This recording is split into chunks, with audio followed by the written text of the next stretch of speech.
Hey everybody, we are live with Maggie. How you going, Maggie? Hi. Sorry about that. I had to mute my mic so you were, and I had to turn off my Okay. Skype I was camera. I like, saw your message and I was like, oh, I'm just about to go live now.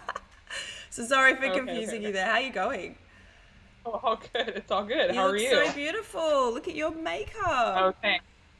If I'm gonna be online, I feel like I should just, it's an opportunity for me to attempt to look like a human being, even though I'm stuck in my You look house. amazing. Welcome to everybody in the chat. I've just seen that Inferno's joined us, who I haven't seen for ages. So thank you so much for joining us today. We've got all our regulars. Lucia, Kenzie's here, Deshawn. Thanks, Deshawn, for joining us. It's Sean. nice to see you here. And Natalie's here. Kenzie's just said hello to Maggie. How have you been, my love? It's really nice to talk to you. Nice to see your face and nice to talk to you. How are things? Yeah, I've been good. I've been, doing what I can to stay sane, mostly. Um, just I've been running this photo collective where all the money is going to Black Lives Matter. So I've been kind of working on that mostly for the last few weeks. What else have I been up to? I'm working on a project with a graphic designer right now that I'm going to announce in a couple of weeks that I'm really excited about. Yeah. How are you? Yeah, I'm good.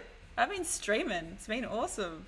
It's been taking up a lot of time, but I'm like really loving it. And the community is so awesome and engaged, and they always show up. So Mhm. yeah, it's been good. It's been obviously interesting time not being able to shoot shows. Like it's weird. It's like I was actually pretty okay with it until about a week ago, and then it just really hit me. I think I Yeah. was in denial for a long time, and it's really hit me in the last, yeah, I think too, because like July was when I was meant to start going on to like, yeah, like a lot of the touring. So yeah, so it's Hmm. just yeah, it's kind of hit me now, which is, but that's okay. I just got your message. Yeah.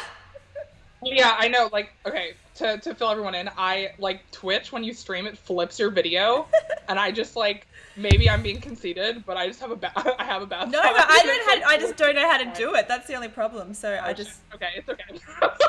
I, Honestly, I don't either. This is worst Beth. I don't know. She always does it. oh, if Well, Aaron was here, fine. Aaron, let me message Aaron, see if he's awake. He'd totally be able to know. I'll just see if he's up.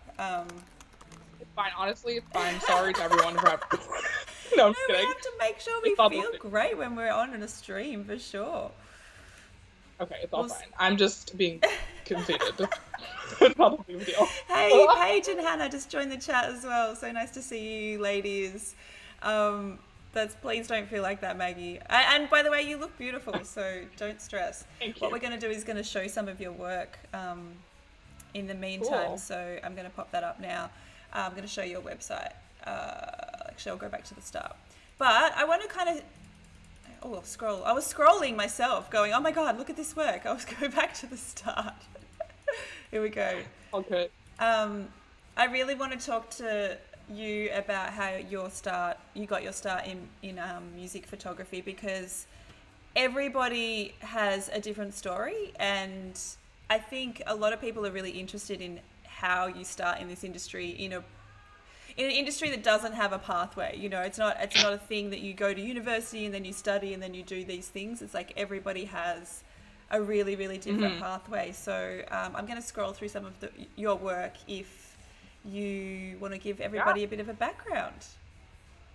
Okay, I'll try to make this short because I feel like every time I tell this story, I drone on for an hour and a half. So Oh, I'm gonna we give you the have time, succinct girl. We version. have time. Like, do your thing. No, I just like I feel like because honestly, like I feel like my career's had like a lot of steps. There's been like a lot of little things that have kind of like pushed me forward, but all of them are important. So I try to figure out a way to like explain it without having to tell you everything. So anyway, Cool. so basically I when I was 15, I've always been really interested in music. Like it's been a big part of my life ever since I was a kid. I'm definitely one of those people who like music brings memories to really specific moments in my life. Like I'm the type of person who like I have records and things like that I can instantly be transported to parts of myself because of those things. So and I've also always been really visual. So I'm a really visual learner. Like I always do really well when like things are put in front of my eyes and I see things.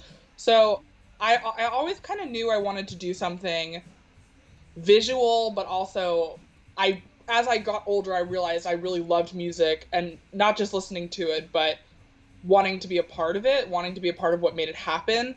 And when I was around 15, I decided to buy a camera and just like pursue music photography. Had you seen anyone do that? Because like as far as like pursuing music photography, I didn't even know it was a thing. Especially at 15, I didn't know it was a thing. Yeah. Did you see someone that kind of inspired you? No, I mean, I used to like, I used to subscribe to like Rock Sound and Alt Press and like all of the like I was really in like the Warped Tour scene. Like a lot of my young years, like formative years, that's the kind of music I was really, really into. So like the only real like exposure to music photography I had was photographs and posters in those magazines. So, it was kind of like the OG people like Tom Falcone, Ashley Osborne, like Adam Amakias, like all those kind of like OG Warped Tour scene photographers was kind of like the only pathway I saw. I didn't even know it was like a thing people could be famous for. I honestly didn't even know you could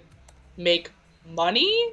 Like I didn't know it was a thing that like you could be paid to do. Like I was really young and very naive, and I was just like, you can take photos of bands? Like that was essentially it. So I feel like I'm kind of a rare case in the sense that I never took photos really, with the exception of like disposable cameras, before I decided to do music photography. So music photography was like the first form of photography I ever did. I just bought a camera and said, I want to be a music photographer. And I had no idea what I was doing. I like really want to stress that, because I feel like I get reached out to by a lot of young people who think that like you have to be instantly good. And I just want to clarify that like I could show you guys my old work and it is really terrible. Like I was really, really bad because I didn't have any fundamental knowledge of how to use a camera whatsoever. So it was just like me and a 50 millimeter and like a Canon T3, which is like an entry level DSLR, trying to figure it out at concerts, which is like not an environment that's easy to figure out settings at, if that makes sense. Yeah, so it's kind of just figuring it out for a year. I'm lucky enough, I'm from New York City. So being from where I am, there's a lot of opportunity here. There's a lot of like shows all of the time. And some of my closest friends growing up were in the like Long Island scene. So I would go to like local shows, this place called the Vibe Lounge and like a bunch of other places on Long Island.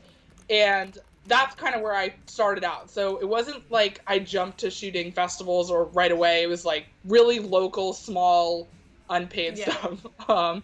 And so I did that first. And then about a year and a half in, I was like, okay, like how can I take this to the next level? Like I really want to get passes. Like I found out you could get photo passes to shows. And I was like, all right, let me figure this out. And the first show I shot, actually the 6-year anniversary just passed, which makes me feel very old. Wow, that's so cool. So the first show I ever shot like with an official pass, like in front of a barrier, was Tegan and Sarah 6 years ago. And it was June 24th, 2014. So 6 years. That's so cool. Yeah, I know.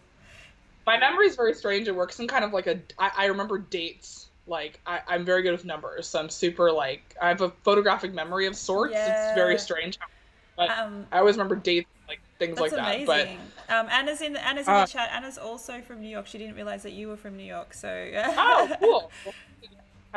We haven't met it before at a show. Okay, well maybe we've seen each other and just didn't know. Anna's living in Seattle at the moment, but she was in New York up until COVID. So yeah, so another fellow. Okay, well, and thank you, Matthew. I saw your sub come through before. I didn't want to interrupt Maggie, but thank you so much. You're such a legend, and you'll get your 2-month sub badge, which is very exciting.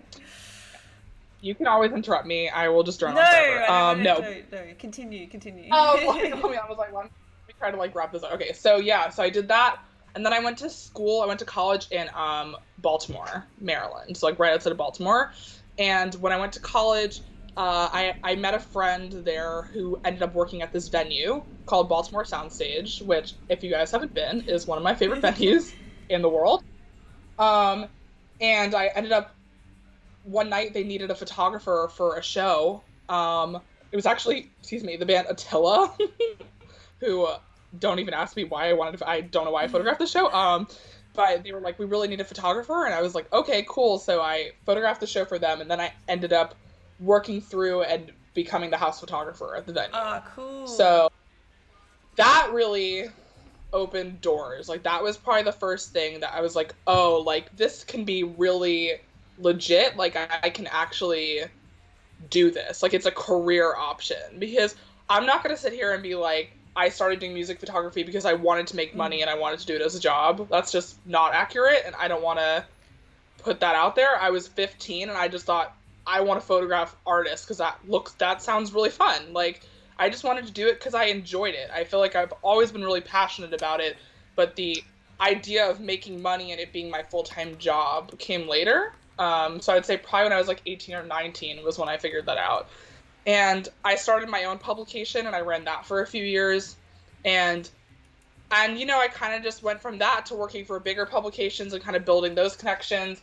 And the thing that kind of made me able to really make this my full-time job was in 2018, a few months before I graduated college, Interscope reached out to me and wanted to buy photos off of me of a show that I had shot. And through like negotiation, I ended up getting put in their financial system. And I just like kept emailing them every month with a list of shows saying, please hire me, basically. And I could obviously elaborate on that story. That's just like the very bare minimum version. Yes. But that was like the thing that made me think, okay, like my work is finally there. Like I feel really confident in what I'm doing. Yeah. And because of that's what kind of made me think, okay, this is it. Like I can really pursue this. And then of course touring and all of that kind of stuff. But that was the opportunity that I think really made it a right turn to like, this is it. I can actually be successful. It's not just like free work or $50 a gig. It's like, I have worked for a long time towards this, and this is now something I can really do. So I was able to graduate and do it full time, and I've been doing it ever since. You touched on a couple of really good things that I wanted to talk about. One of the main things I guess I noticed, because we met when I came to New York and I was touring with Rule, and when we were there, I think it was the guy from the PR agent, or I can't remember where he was from, but he knew you. Oh, Jamie. Yeah, so he knew you as well, and obviously loved you. And I'm always harping on about this, but like, how do you want to touch on how important relationships are in this industry? Because in my opinion, it's like literally everything. I actually like probably should have mentioned that. I really don't know why I haven't, No, but fine. I mean, it's funny. Jamie, I was just talking to him earlier. I love him. Like, he's one of my favorite people ever. For everyone that doesn't know who Jamie is, he's a publicist. He works with a ton of mostly women artists, actually. And Rule. Makes sense. Jamie Sword, yes. And he does like Billie Eilish and Payflay and like a bunch of like really sick women, and he's one of my, like, I'm not even exaggerating, he's not watching this, but I love him. He's one of my favorite human beings on planet Earth. But he quite clearly loved you as well, and I just feel like those relationships are so important. Like, those are the people that are going to remember you and hire you and put you forward for stuff. And it's not like, when I say this about relationships too, like, these are genuine friendships. You could see that when you guys saw each other, like, you genuinely really like each other. You were happy to see each other, and it's not like you're using someone to do something. It's like you've created these friendships, and then, you know, that's gone on to help you with your career as well. Yeah, 100%. Yeah. So like, and Jamie's actually like a really good example of kind of building that relationship too, because we met, we started talking, I think 3 years ago. So I used to work for this publication called Stage Right Secrets, which is like a sort of small, sort of big online magazine. And I did their cover shoot with K-Flay. That was like the first time I ever worked with him. And that was the first time I ever did a cover shoot of any sort for anything. And this was in DC when she was opening for Imagine Dragons. And I went to that show and I was like in contact with him, like setting everything up, whatever. And it was just a strictly like, I have his phone number because I have to coordinate time with him and whatever. And he connected me with an on-site contact and whatnot. And then when I sent him all the photos, I kind of texted him and I said, hey, I sent everything in. Like, I hope you love it, whatever. Just wanting to get his opinion, understand that he's valued in the situation, know I cared about what he had to say about it. And then I didn't really talk to him for like a year. And then when I moved back to New York, I ran into him.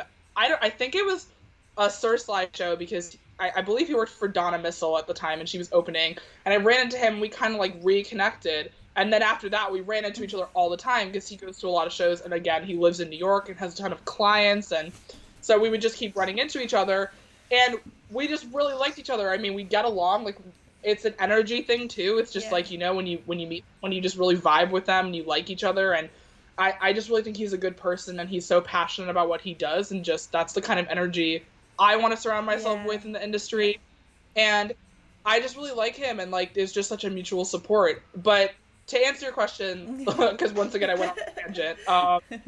It is so important. Relationships are honestly everything. Like, I used to definitely be the type of person that was like, why am I not farther in my career? Like, I work really hard. I have really good work. Yes. Like, when will this work out? Why am I not touring? Yes. And like graduating school and realizing, oh, once you tour and you realize like what it's like to be a person that knows nobody on the tour, and you're like getting to know people you've never met before, it's really, you realize how important it is to like have those relationships established before you do that. So I don't know how to phrase what I'm trying to say, but basically, like, if you're a good person and you love what you do and that energy is obvious to people, and when you walk into a room, like, people know that you want to connect with them because you both care about what you do so much, and it's like a mutual love for music. Because what I do, like, it boils down to caring about what I do. Like, I would not be doing this. I would not go through all the stuff that we have to go through to be successful in this industry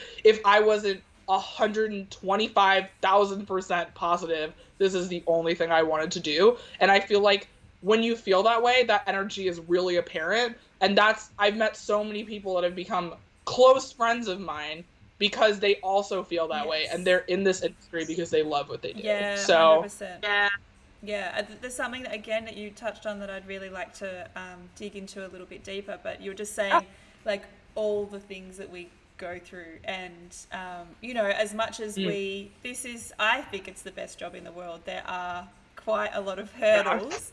Do you want to talk about some of the hurdles, I guess, that you felt, if there's anything specific or even just generally, because it isn't an easy career. It's probably one of the hardest ways to make money as a photographer. Like, well done us choosing this path.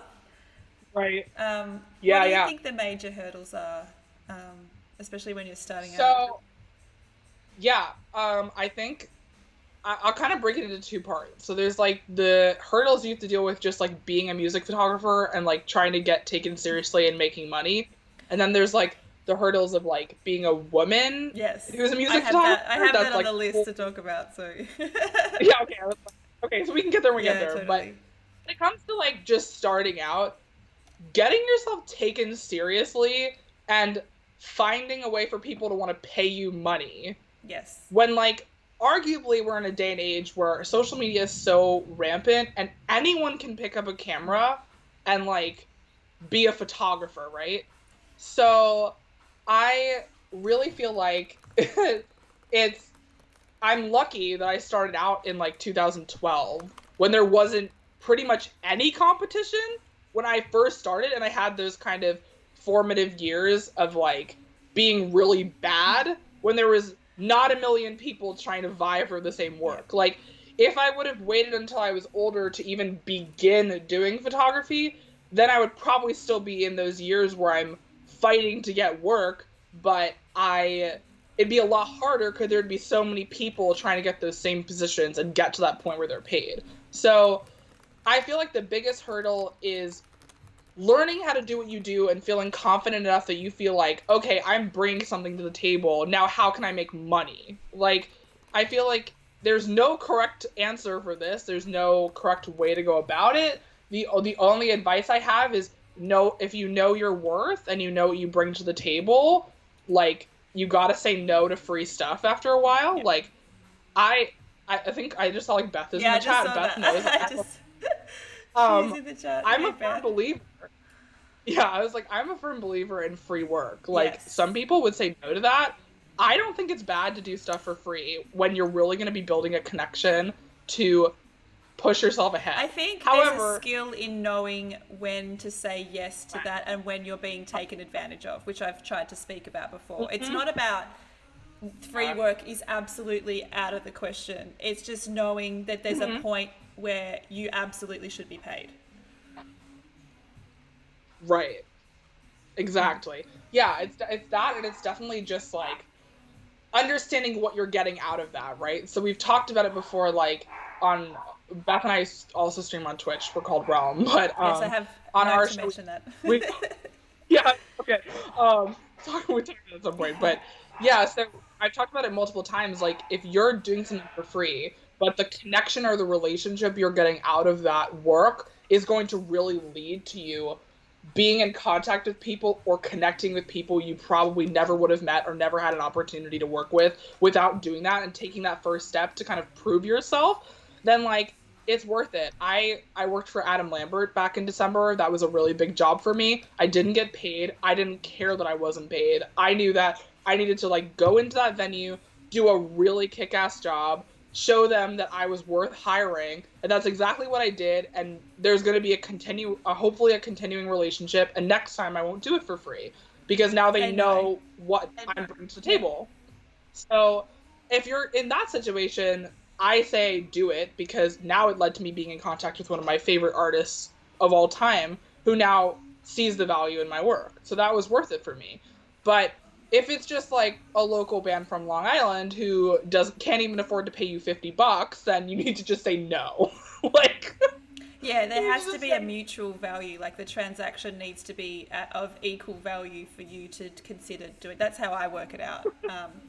Yeah, exactly. yeah, Yeah, exactly. It's just one of those things that, like, you have to feel like this will benefit me in some way. But again, like, when you first start out, it's pretty difficult to just, like, have no experience and say, hey, pay me money. It's really difficult to do that in the music industry, because especially when you're on the local level or you're shooting small shows, which is how I started, it's difficult to convince those artists to pay you when they could just say, well, I could get A, B, C, D, E, F, G to do it for me for free. Like, yes, why would I pay yeah. you? So it's difficult to say, I know the value in my work. I know what I'm bringing to the table. I mean, honestly, like, I can't even speak for anyone but myself, but I, like, was not a fan of my own work for a long time. And I feel like the biggest piece of advice I could give is know your own worth and see value in yourself. Because if you don't believe in yourself and you don't know what you're bringing to the table and you don't know your worth in a situation where you're being hired for something, it's really hard to convince someone else to do that. Yeah, totally. Yeah, love that. Oh, I totally agree with all those points. Like, really awesome. And did you want to touch about? I guess the next thing is the difference about being a female photographer. I think specifically when you start out, I think there's some hurdles. Like I never like to, play the victim, but there's a couple of differences that a lot of women talk about noticing. And I feel like it's really important to talk about those. So if you are a new photographer and you do, reach one of these hurdles, you know that it's kind of normal and you can talk to other women about it, and we've all been through it. And do you want to touch on some of those kind of points?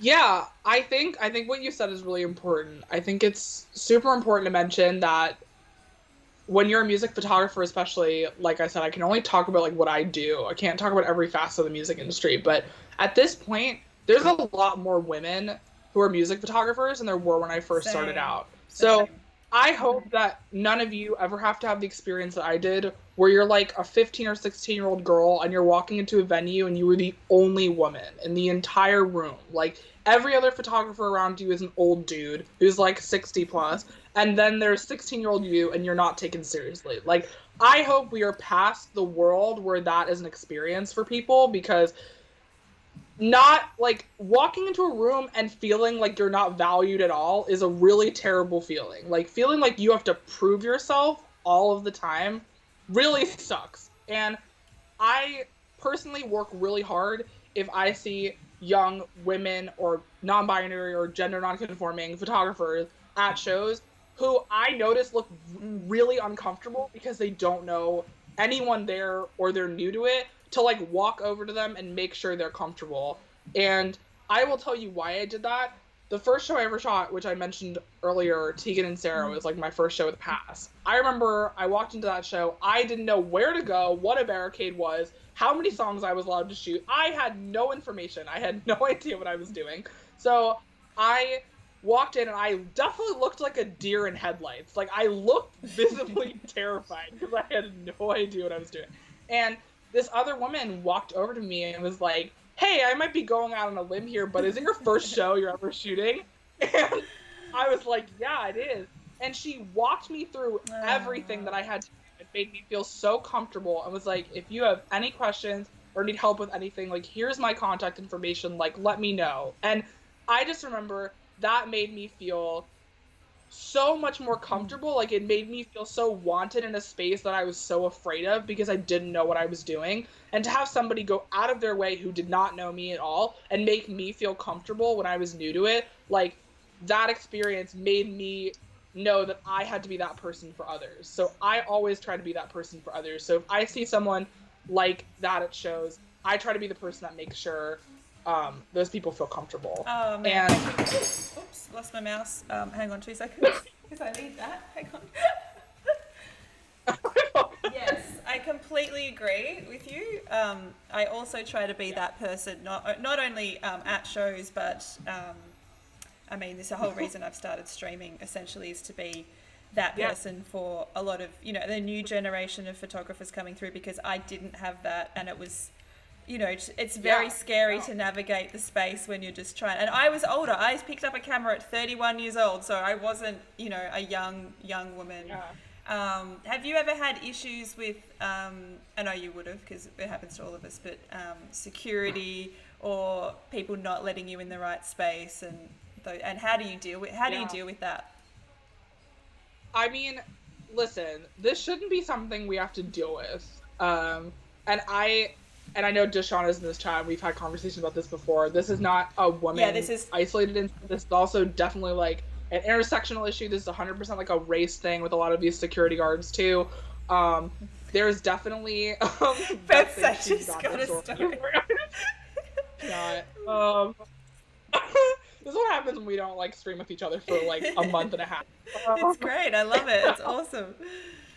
Yeah, so I definitely feel like you'd be hard-pressed to find a woman photographer who hasn't at least once been talked down to, physically pushed, or not allowed to do their job by security. Yeah. So I don't want to get into too many specifics because honestly, we've all experienced it, and if you haven't, like, congratulations, you're lucky. Yeah. Like, honestly, and it's happened to me many times where I've had laminates and I've had to argue that I'm supposed to be there and I'm working for the band when 16 other dudes who have the same laminate don't have to argue, or it happens. I feel like the only story that really sticks out to me is I shot Lollapalooza last year, and it was my first year there, and that was a really big milestone for me. I've always wanted to shoot that festival, and I guess I struggle for sure with imposter syndrome and always feeling like I don't belong in spaces. So being with all these photographers who have shot Lollapalooza for 20 years and being in a group of 40 photographers, I was very selective, was like, I don't even know how I'm here right now. But I was photographing Shaq, Shaq, the basketball player. Sure do. DJ. He's a DJ now. He's a DJ, yeah, he's a DJ. He's called Diesel. Yes, that's really a thing. And so, of course, I went to go see him because why would you not go see Shaq DJ? I'm with you. You just got it, right? So I went to go see Shaq DJ, and he had like a hype guy on stage with him who I guess I wasn't paying attention, and he jumped down into like the photo pit area. And if any of you in this chat have never shot a festival, big festivals, they have this split down the middle. So it's like two sides of the barricade, and it's like the photo pit or whatever goes down the Yeah, middle. is it And called that a takes D like barrier? Is that what it's called? A D barrier? is that what it's called? I think it's called I a have no D idea. barrier. And I'll take your I word. actually believe they did that after the Limp Bizkit incident in Australia, where there was a crush, and it actually stops, I guess, one big crush to the front. I think, and it's like you can then throw people into the middle if there's any type of push. I believe that's why they did it. Wow. I think that happened in like 2001 or something. I've learned There you something go. new today, guys. I did not.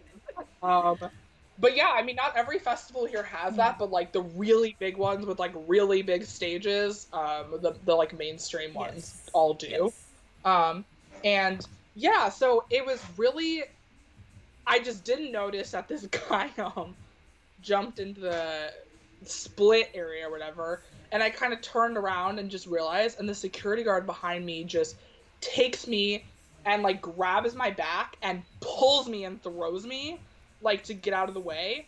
And like I just want to clarify, this was not a dangerous situation. Like there was absolutely no danger to me being near this man. Like I was nowhere near anybody else. There was no other crowd people. I just like didn't in 3 seconds notice I was that close to this guy.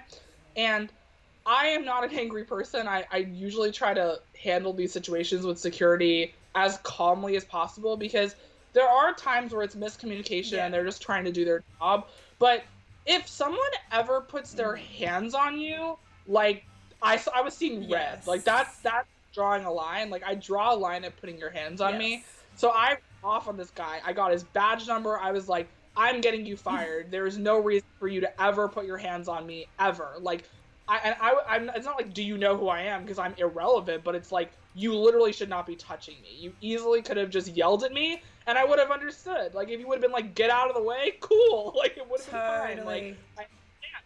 But literally taking me and throwing me, and I wasn't even wearing a backpack. He like literally just took me and threw me. He could have broken my gear. He could have hurt me. Like it was bad. So I reported him, and I think he actually did get fired because I literally went to his boss and I said, your guy just threw me. Like I'm so glad that you told that story. I have a very similar story, which I don't even know if I've told it on the stream yet, but I have a very similar story that happened actually really recently when Rule was supporting Shawn Mendes. And this actually has nothing to do with Shawn's team or any of his security because they were friggin' amazing. It was actually the venue security.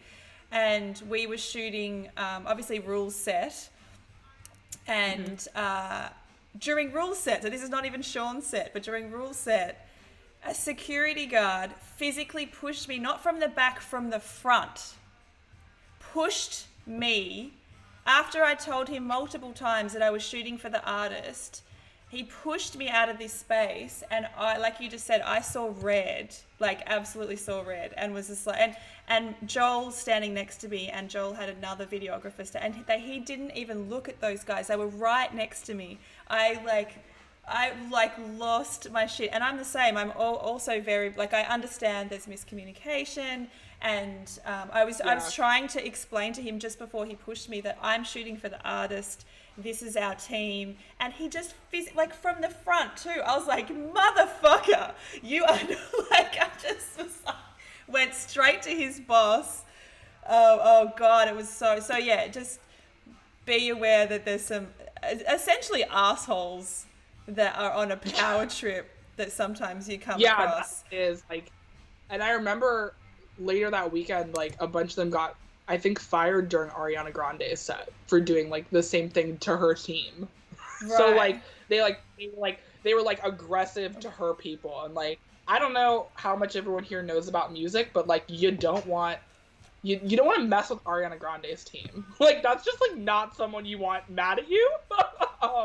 So especially if you're like some security guard who's like probably never even worked in music or was like hired through some company, like you're never gonna work in music ever again. No, if you I just mess with Ariana Grande's TM. That's just like that's a no. It makes me so angry because it's so unnecessary. Like it really isn't a necessary thing to do. Like you can communicate. It's happened to me so many times. Like when I'm shooting for an artist or when I'm on tour, it's happened. The first ever tour I was it happened, and you're trying to do your job, and I do I do feel like, though, the best tip that I can give is to try and introduce yourself before. Like, sometimes it wasn't possible, Yeah, and that's why what happened in this, all the situations that I can think of, it's that time where you're doing work backstage and then you run out for the set. So you haven't had time to do what you would usually do and right. introduce yourself and say, hey, I'm going to be here.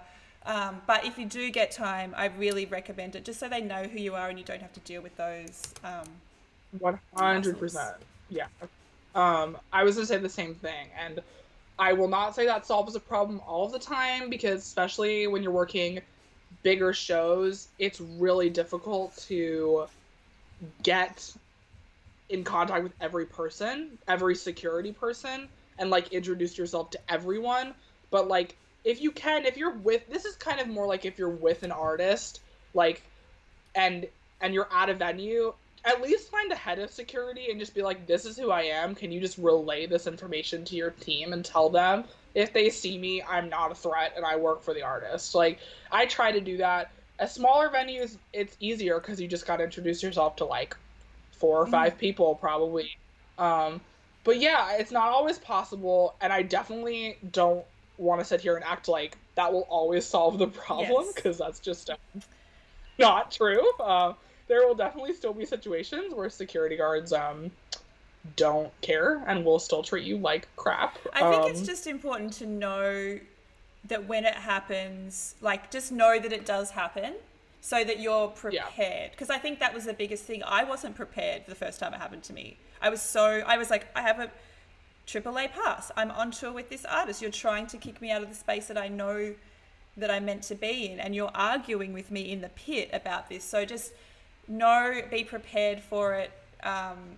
yeah, Try to explain calmly. I've been kicked out of a venue when I was shooting for an artist before and had to talk my way back in. That's actually happened to me like 3 times. So um, yeah, like the first time I actually got dragged off stage by my backpack, like literally I'm walking backwards and kicked out of the venue. One of my first shows ever. But yeah, just know that these things happen. It's often because they haven't been communicated to properly about who you are, and they are trying to do their job, but sometimes people are on power trips. Try not to let it get to you and just communicate clearly. Try not to get upset, because that's the thing too, is like, yeah, sometimes the tears come and you're like, oh my God, that's definitely, I've been close to being on the verge of tears before, and try and remain really calm and just explain that you're meant to be there. And if you need to go higher up and get a tour manager or someone that can explain that you're meant to be there, just being aware of those things, I guess.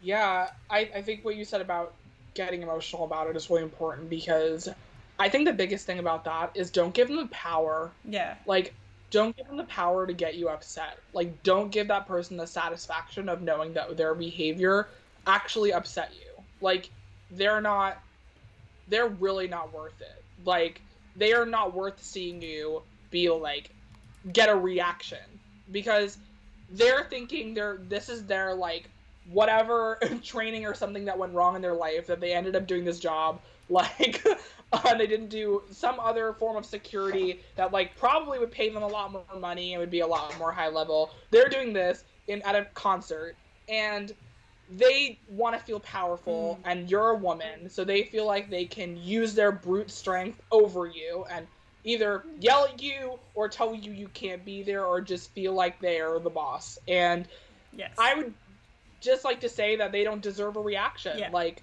giving them the satisfaction of being mad at them, like just lets them continue the behavior because they got what they wanted. Yes. So, Totally.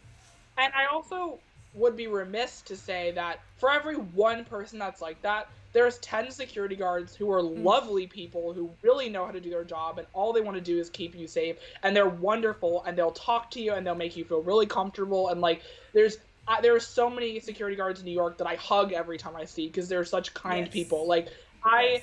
I don't think I think it's fair to say that there's definitely plenty of people who really love what they do and really just want to keep you safe and really just want to do what they're supposed to be doing. But there's going to be a bad egg every once in a while who thinks it's their job to treat you like I crap, and totally that's agree. unfortunate. Totally agree. But Yeah, that's yeah, I mean, Yeah, no, go Oh no, I ahead. was just going to say that's yeah. I mean, I completely agree with that. There are specific hurdles, I think, for women for touring, and I know that Yeah. we've spoken about this before as well. But do you want to touch on some of those things? Because I mean, there's stuff that I've been told in confidence before. There's stuff that friends have told me about why, female photographers are not picked. Then there's actually like logistics as well. Um, do you want to talk about some of your personal experience there? So you mean like for actually getting picked to go on a Yeah, tour, or kind of like once you're already there? it's actually both, but maybe go to Okay. be picked first, and then we'll talk Yeah. about on tour because there's some Okay. like very specific hurdles when you're on a tour as well. Yeah. Yeah.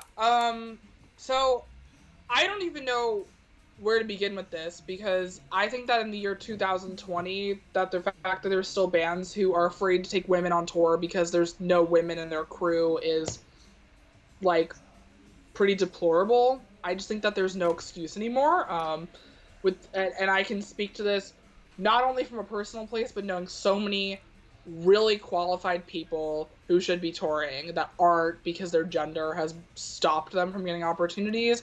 And I don't even know what to say about that because I've definitely been in situations where I know for a fact I haven't gotten tours because of my gender, but I just like don't think there's any excuse for that anymore. I think that like I hope that when live music comes back, that bullshit ends. Like sorry for cursing, but it's just like I hope that because there's really not a valid reason. Like there's not a valid reason unless you are magically somebody that is so high maintenance that you will actually be getting in the way of the daily lives of everyone on the tour, which like I don't know about y'all, but I don't know a single person who would be like that. So I don't. I mean, like I like wearing makeup and looking nice as much as the next person, but I'm on tour. I look like I rolled out of bed and I'm doing my job. Like I don't care how I look.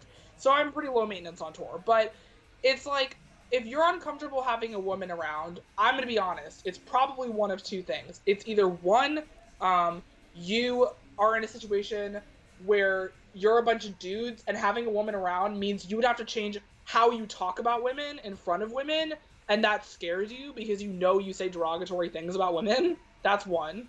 Or two, like you are the type of people that for some reason are in the 1950s stereotype that women are only trying to get on tour with you because they want to sleep with you, which like really don't flatter yourselves, guys. Like That's the I don't. thing. Like, don't flatter yourselves. Like, I I have like. better things to do, I, guys. I've got so much work to do. it's just like I barely sleep when I'm on tour, Yes. so it's just like, let alone I'm looking at you like the only reason I'm looking at you is so I figure out how you look good in a photo. That's literally my only job on tour, guys. Yeah, I Like, know.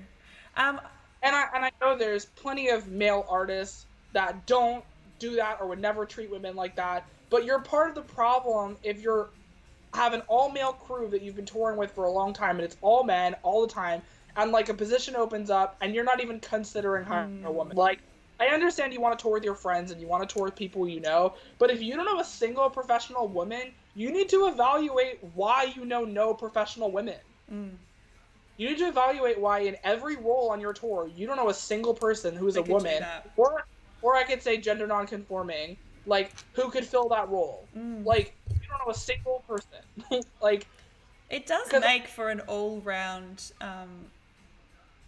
all, what's the word I'm looking for? Just a better rounded tour. Do you know what I mean? Like it does. It just, yeah, to have some women on tour, it balances the energy for sure. yeah, I that mean, balances the energy, absolutely. Like, I mean, some of the things that I've heard, I don't know if it's excuses. I don't think so because I've heard it from artists who have, partners or whatever, but sometimes the partners are uncomfortable with having, which that just makes me sad. Like, that just makes I me, think that too.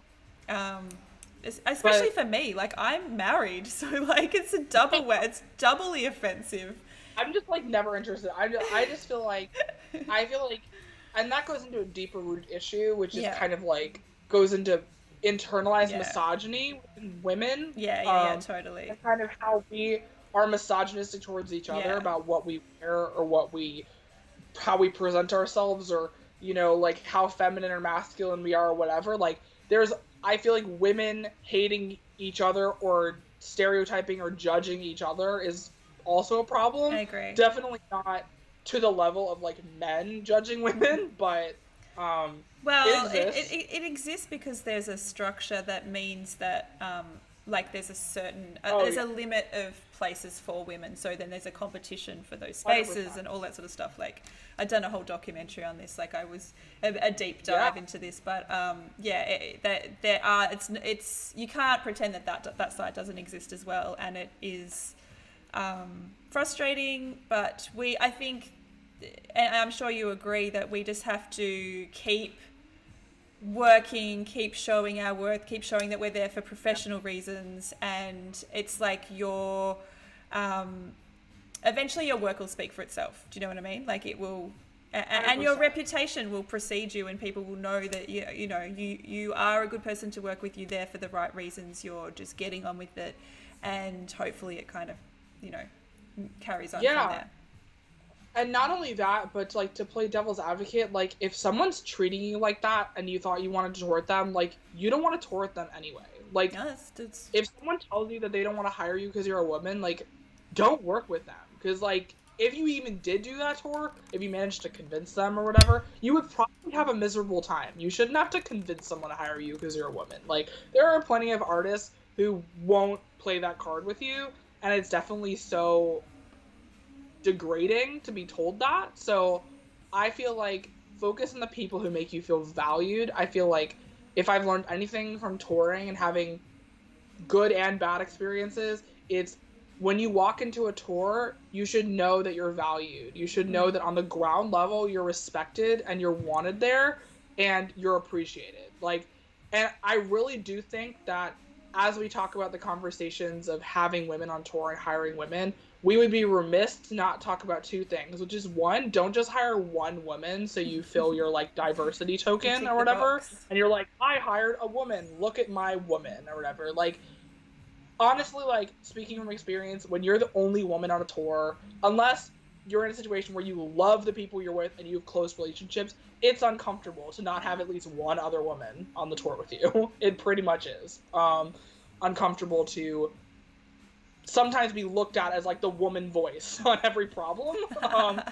And I also would be remiss to say that, like, while we talk about hiring women and talk about diversity, we need to talk about the lack of people of color on tour. Like, as you know, like, Black Lives Matter has been at the forefront of the media right now, and it's so important that we talk about that. And, like, I would be ignorant if I didn't say that my being a white person, like, even though I'm a woman, being a white woman has given me privilege in this industry, and we need to do better as an industry to recommend people of color and specifically black people for jobs and have them be on more touring roles. Because if we think it's bad for, like, if I think it's bad for me as a white woman getting in positions on a tour or getting treated seriously, like, we have to talk about intersectionality and we have to talk about how race is such a huge factor in these things. And there's so much internalized and systemic racism in the music industry and in touring roles, and there is just like not enough people of color on tour. And when you do see people of color, like, maybe it's one person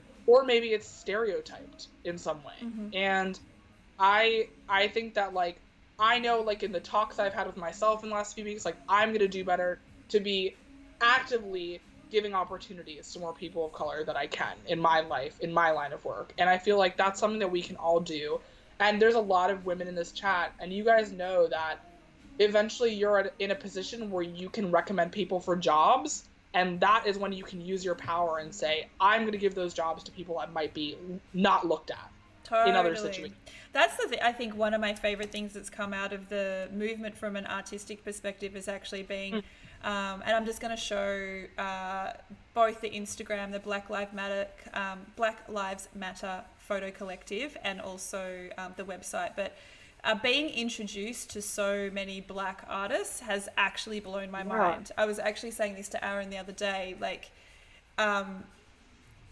so many phenomenal artists at such a like mind-blowing level that I just wasn't aware of before, and now have just, and so inspiring. Like, it is actually crazy. So that's been the I think most amazing thing for me, is to be introduced to artists that I wasn't aware of, and just being so inspired, like just really, really blown away. Yeah, I think like I just like reading one of the comments. So Kenzie said people should be hired based on their abilities and talent and not gender and race. I totally agree, but I feel like also like knowing that women and people of color are not going to be given as many opportunities just because of their gender or race, we need to do what we can to give give people an equal opportunity and a seat at the table. I feel like that's where To I'm coming balance out, from. Like, yeah. And I know Kenzie would be completely agree with that as well, for sure. Yeah. I just saw that Hannah had to bounce, and I think Anna as well. So hopefully those girls come back later on to watch. Thank you so much. Yeah.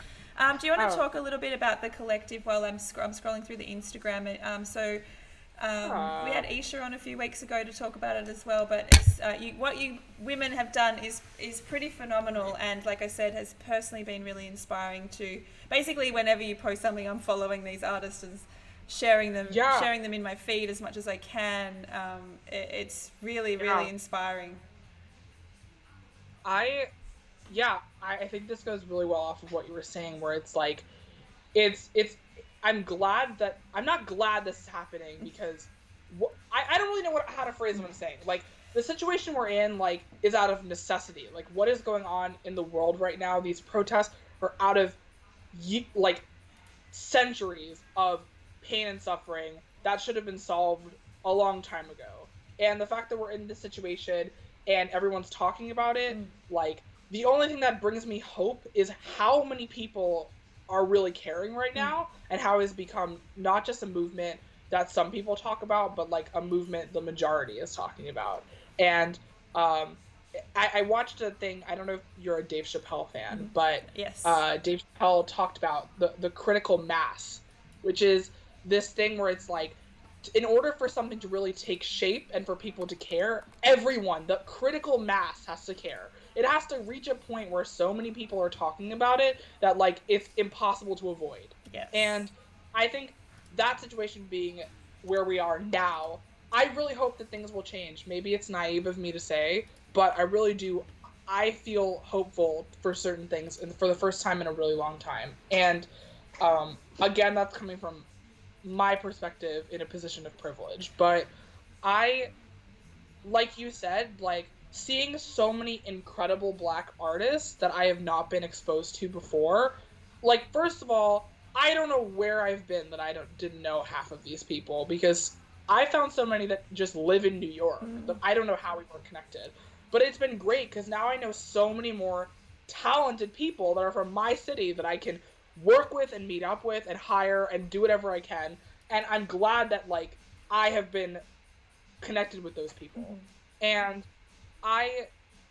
this collective kind of started out of a place of, I felt like where I was and everything that's going on with the pandemic wasn't necessarily in a position where I could go out and protest for not only my own health, but I have older parents, and I was worried about putting their health at risk. And it's just a complicated situation with COVID. You know, that's unfortunately a huge part of what's going on right now. And I was like, what more can I do? Like, I'm sharing the resources, I'm having the conversations, I'm signing the petitions, but I want to, like, really make a difference. I want to feel like I can step away from this and know I was a radical ally. Like, I did more than I had to. I really, like, did everything I could. I want to feel like I helped in any way I could.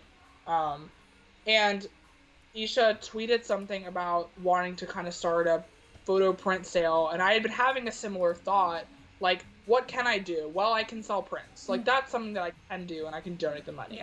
And then we had a phone call about it, and I said, what if we really, like, made this a thing? What, like, I'll do it in the US and you can do it in the UK, and we can just signal boost to our networks and really just get a bunch of people involved. And just, at first I reached out to kind of a few people just to see if they would be interested, and you were one of the first people I reached out to, and because I knew you'd be into it. For sure, yeah. And we just kind of reached out to so many people and wanted to just make it something that anyone who wanted to do something and wanted to stand up and fight for what was right could do. Yes. And it went beyond my wildest imagination. The first week we launched, we had, I think, 112 people. And since then, we're now at like over 200. Wow. So it's like 240. Yeah, I'm just looking at the website now. So there's the US store and the UK store Yeah. that I guess ships separately out of those two places. But you can basically jump onto this collective and you can purchase prints, and all of the money is donated to Black Lives Matter. Is that correct? Yeah, it's not necessarily Black Lives Matter, the organization, but it's Black Lives Matter related causes. Yeah. So if you go to the website, there is a link that links you to this platform Act Blue, and it splits your donations between 15 charities, and it's all kinds of things like bailout funds and the NAACP Legal Defense Fund, which helps give lawyers to people, and Black trans organizations that help with housing for trans people who are pushed out of homes and don't have anywhere to go, and just like really just like a well-rounded group of organizations that help a variety of needs that are not just related to protests, but related to protests and everything else, for just being a human being. Totally. In America, so much amazing stuff on this. It's crazy. There's my photo of Pharaoh. Yeah, I know. It was so funny when I sent it. You were like, "Wait, is that in Queens?" And I'm like, "Yeah." That's like maybe, I don't know if I should put that on the internet, but like that's like really near where I live. I was like, I was actually just there the other day because it's actually like a great place to like go be outside. Yeah, it's such a beautiful area. Yeah. So I had like a social distance picnic with one friend, and we sat. And nice. So yeah, these are examples of some of the prints. So I'll pop the link in the chat as well if anyone wants to check out that website. And you guys have till Friday at 11:59 p.m. Eastern in the US and 11:59 British in the UK. Great. Awesome. Now, I just wanted to go back to your work for a minute, and one thing I really wanted to talk about was, I'm just on your Instagram at the moment, but I think you have a really unique and beautiful editing style, and I know it's something that I think people really struggle to find their voice when they start. Like, what is their own style? Do you want to talk about how you came to your, like, I guess it's always evolving, but it is. It is quite distinct now. Like, I can definitely see a really consistent style with your work now, which is beautiful. Thank you. Yeah, I honestly, it really is always evolving. I am definitely the type of person who looks at stuff from even a year ago and says, why did I edit it like that? Totally, yes. I really, especially like 2+ years ago, I'm like, what was I thinking? This is going to be very cliche to say, but I always say that the moment you stop trying to find a style, you find a style. And I mean that in the sense of, if you're constantly trying to make your work look cohesive, it will never look cohesive because you're not focusing on the right thing. The right thing to focus on is, what do you like? Like, if you look at the photo, what do you like? Yes. When you look at it, an example is, when you look at red, do you like your red to be red true, or do you like it to be orange, more orange, or warm tone? Like, when you look at blue, do you want true blue, or do you want like an aqua, or do you want it to be teal? Like, there's like, look at the colors, look at how you want your shadows. Like, how do you want your black and white to look? Do you want it to be super white and super contrasted? Do you want the whites to be more gray? Like, there's just choices. Yep. Honestly, the best advice I could give is go on Lightroom. This is a perfect time to just mess with it, because there's nothing going on right now. Just practice. And take your old photos and just push a bunch of settings, make it look completely weird, and then figure out what you like. Honestly, like, my style was developed from like messing on Lightroom for like a lot of years, figuring out what things I liked in my photos, narrowing it down, and then doing that, creating my own presets, doing all of that stuff. Literally, my favorite tool on Lightroom is the camera calibration, which is the tool all the way at the bottom, which are 3 sliders, like red, green, and blue. I don't think I know a single other person who uses that tool on Lightroom. I'd never use it. that is how I get my colors. That's Like I awesome. really like that tool. And you could probably use individual tone curves and get a similar effect. My eyes, like I prefer to look at it on a slider and move it back and Same. forth. I'm the same. Exactly the same. So camera calibration. I'm telling you, that thing is my best friend. I really love it. That's how I get the blues that I really like. That's how I get the red to be just right. That's how it really fixes skin tones. Like it's one of my favorite things. I really think it's like a secret. I feel like not a lot of people Great. use it. It's really Also, great. Ruby said that's the same. She gets Yeah, her colors as well. Matt Waddingham said, "Love a good camera calibration." I personally don't touch that slider, so there you go. There's a secret there. And Deshaun yeah, said, "Yes, touch everything." That's such a good. I yeah. think I think what you said before about people thinking they need to be at a level straight away, but like we've all just like practiced and practiced and practiced and made some shitty edits and Oh my just god. playing around with stuff and finding what is your style and what you like. It just takes a while. It takes work. And like I said, don't feel pressured to be like, I need my work to look super cohesive so people see it and they're like, that's my work. Like, I don't. People will know your work is your work if you stop caring about people knowing it's your work. Does that make It sense? comes with time as well. Like it just comes. It, It happens over time. Like you don't have to. I just think that, like, I'm definitely the type of person who, when I first started out, I cared probably too much about what other people thought. And I think the biggest piece of advice I really could give is the only person you ever need to please with how your photos look is yourself.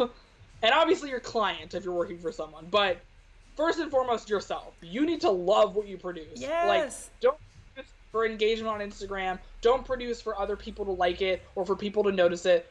Like, edit it and shoot it for how you want to represent your work to the world. I And I completely feel like agree with that. when you One of my first mentors told me the same thing. That he was like, if you like it, it doesn't actually matter what anybody else thinks. And I've always edited that way, edited so that I will like it. exactly. Like and that's what I do now. Like I definitely am guilty of constantly being like, I wish my work engaged better on Instagram. I wish blah blah blah. Like, but I really think that if you love what you do and you're passionate about it and you're happy with the product you're creating, that's all that matters. Yeah. Like, And people will gravitate towards it too. You'll find the people yes, that like your work and your style when you're really confident about what you're putting out. because it's authentic. Because Absolutely. you're doing it because of you. Um, and like I said, this is a perfect time to just go on Lightroom and mess with it and and honestly, for me especially, be really terrible at it for a lot of the time and then figure it out and Yes. slow what each feature does and how you like things to look. And I mean, all of the presets I use in my work came from me taking the time to like really Same. individually I like. Yeah, And just playing I around. have this preset because I'm in situations a lot of the times when I work and I have overnight or really, really fast turnaround and I don't have the time to sit and individually edit every single photo. I would be there Yes. for hours and I don't have the time for that.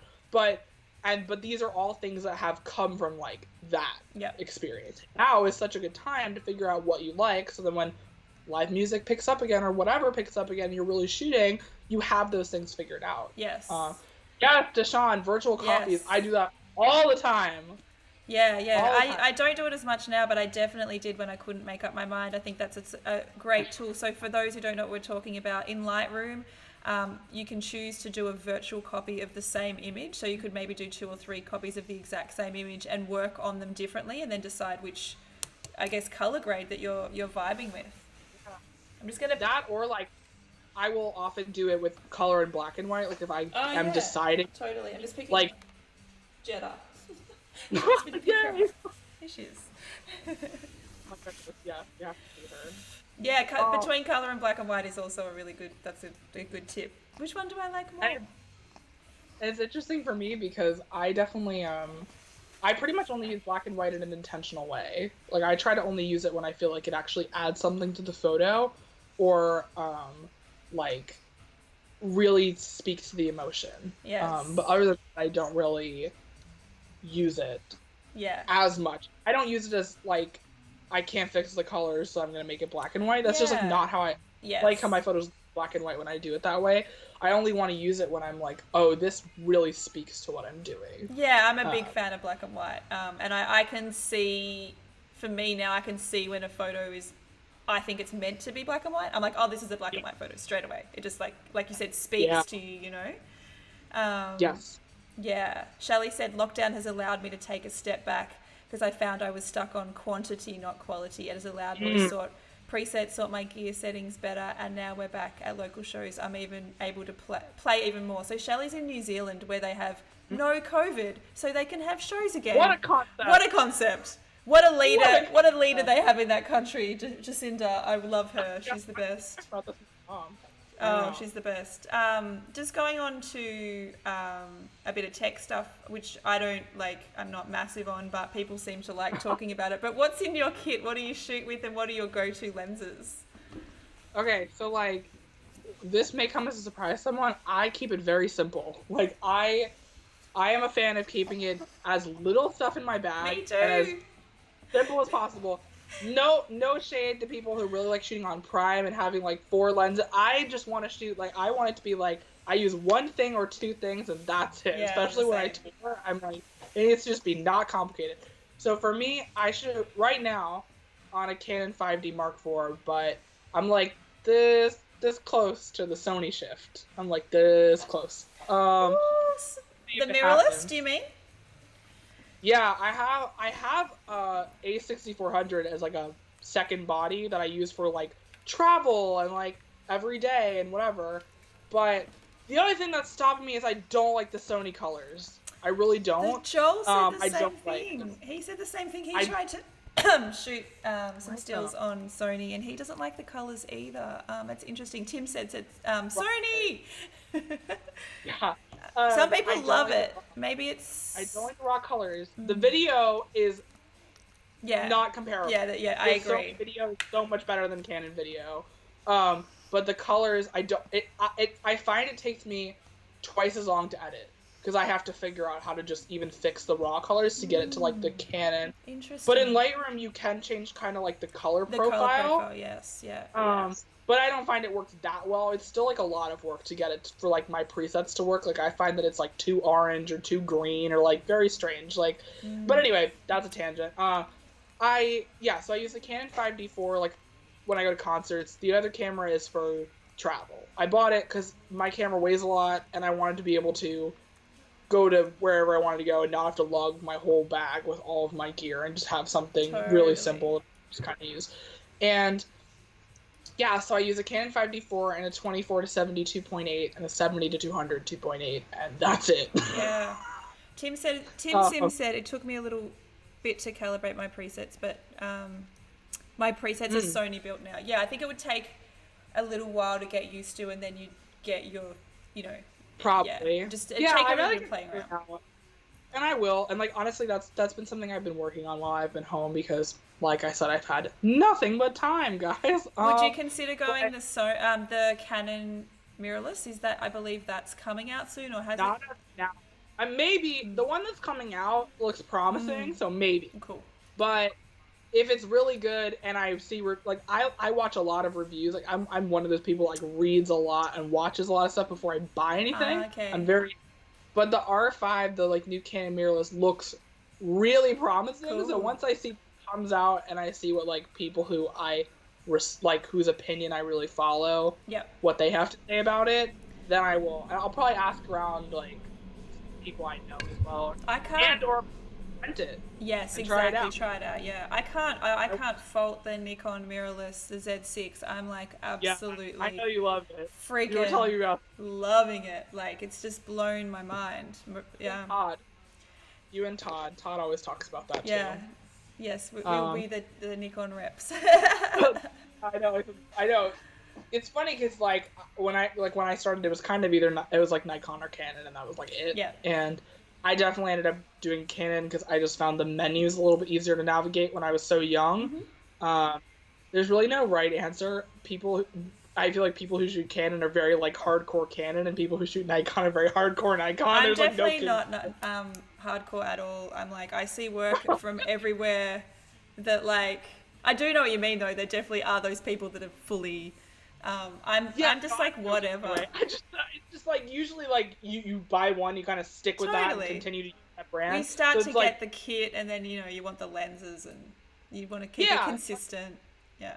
Right. Like I started off with like a entry level camera and I just kind of kept growing and like bought a full frame, then bought a better full frame and then just like because I knew how to use it and I just kind of you stay with the families. So like I can't comment at all about Nikon products or how good or bad they are because I've literally never used them. So I don't know. Like I hear great things and honestly like your tour photos were incredible. I told you how much I love them. I mean, Michelle knows she shot this one at this one really terrible venue in Washington, D.C. We had a whole conversation about this. It's so tiny.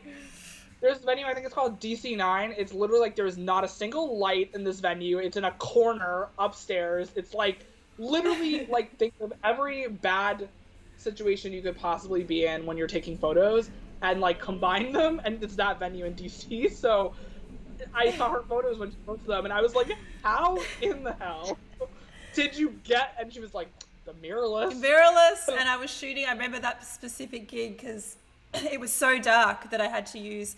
So the mirrorless, I actually use an f4 at which people die, but it's a 24-70 f4. That's the there is a 2.8, but I have heard mixed reviews about it. But anyway, I had the f4 just to try it out, but I knew for this venue it just absolutely I wasn't going to get away with it.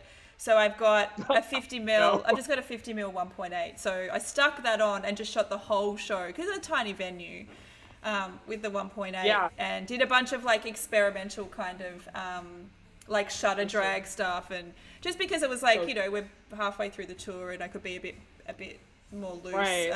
The show totally. But yeah, it definitely was a very tricky venue, and I do remember your lovely kind comments, so thank you for that. I just remember, Michelle and I had brunch when she was in New York, and I literally was like, how did you get, like, how is that even possible that you got photos like that? She was like, I used a really, really low f-stop lens, and I was like, okay. And the mirrorless, I just feel like it is incredible in low light. Like I've the fact that I've been able to shoot a whole tour with a friggin' f4 lens, like I've been the last person that would have even attempted to do that. So I think I would have gone. Yeah, I feel like I should try it out. But I feel like I would have no idea what I was doing with Nikon. But we'll see when Canon puts out a mirrorless if it stacks up. Ruby said she's definitely not hardcore Canon, but close to changing as well. Matt said I find the Z6 has some pre-editing when I import into Lightroom. I probably haven't even noticed, like going off and doing something else while it's importing. But yeah, it's very expensive. Totally. Yeah, exactly. Which is why like I haven't switched over, just because the idea of selling my lenses and buying all new lenses. The G Master series at Sony is not cheap. Yeah. So, Matt said, "Are we shooting on the same camera?" Do you mean me, Matt? I shoot on the Z6 for tours anyway, and I shoot on a D4 for my portrait stuff. Well, actually, my default is actually getting fixed at the moment, so I'm shooting everything on the Z6, even my studio stuff at the moment, which has been really wow interesting. But yeah, I'd love. But yeah, so that's pretty much all I use.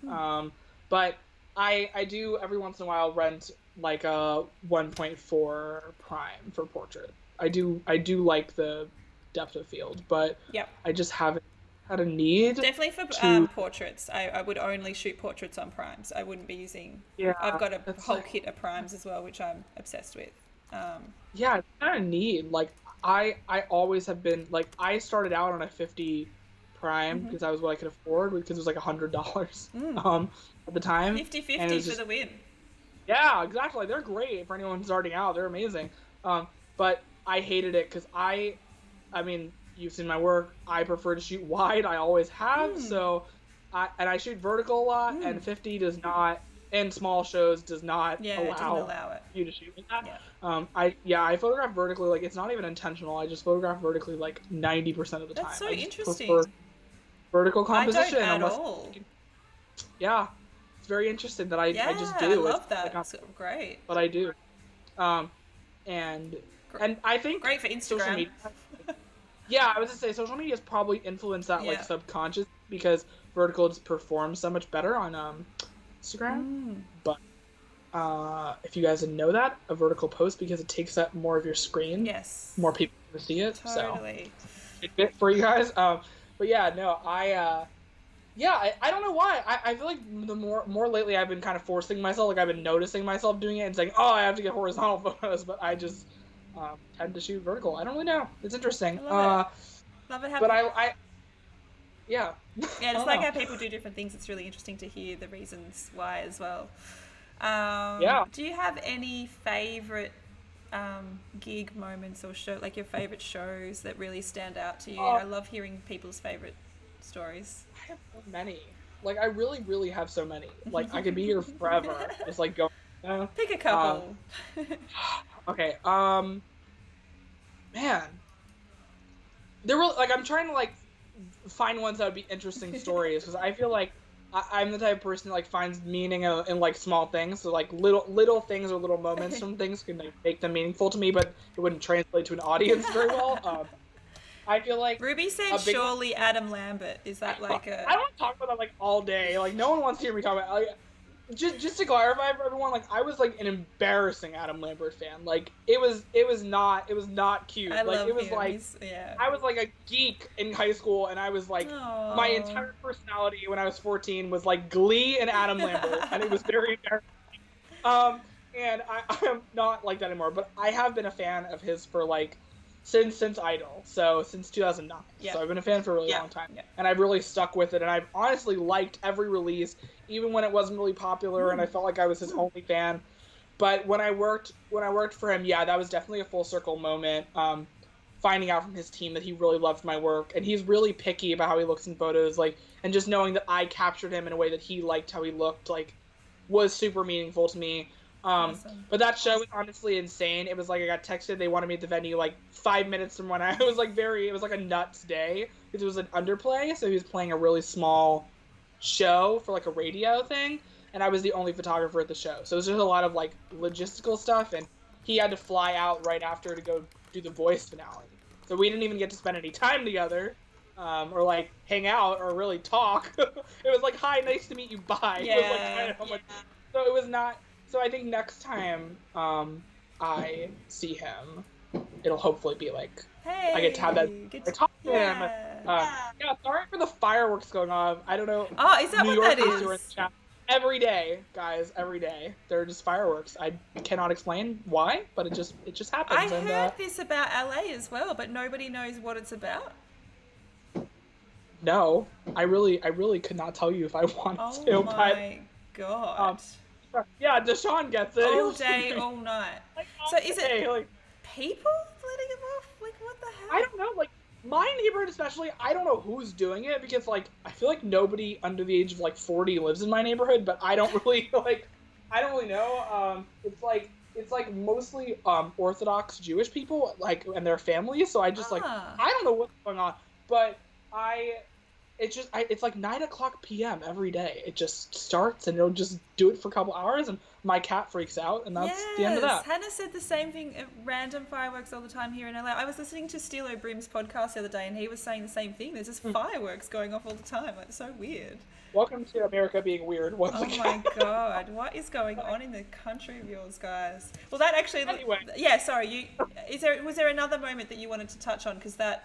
Yeah, I was like, there's better stories than that. Is my point. Ah, Sorry. okay, that's cute though. So bad I know. I'm very bad at like telling stories. I'll start here and I'll end up here.